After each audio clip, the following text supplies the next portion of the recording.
சென்னை அமதக்கரையில் அரசு பேருந்து பெண்கள் இருக்கையை ஆக்கிரமித்துக் கொண்டு படிக்கட்டுகளிலும் பேருந்து கூரைகளும் ஏறி நின்று தனியார் கல்லூரி மாணவர்கள் அட்டகாசத்தில் ஈடுபடுவதாக புகார் எழுந்துள்ளது. கோயம்பேட்டிலிருந்து பிராட்வே செல்லும் 15G தடம் எண் கொண்ட அரசு பேருந்தில் இதுபோன்ற அவலங்கள் ஏற்படுவதாக கூறப்படுகின்றது.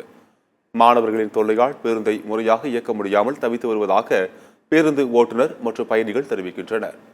இந்த மாணவர்கள் அரக்கோணத்தைச் சேர்ந்தவர்கள் என்றும் கடைகளில் பொருட்களை தேடிவிட்டு பேருந்தில் தஞ்சமடைவதாகவும் கூறப்படுகின்றது. மேலும் பல வேளைகளில் பேருந்தை இயக்க விடாமல் பேருந்து ஓட்டுநர் மற்றும் நடத்துனரிடம் ரகளையில் ஈடுபட்டு வருவதாகவும் தெரிகின்றது.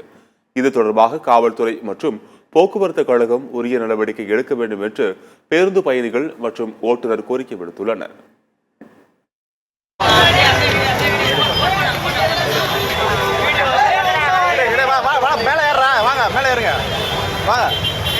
மேலே ஏறு வா தம்பி, மேலே ஏறு மேலே ஏற வாடா, மேலே ஏறு வா.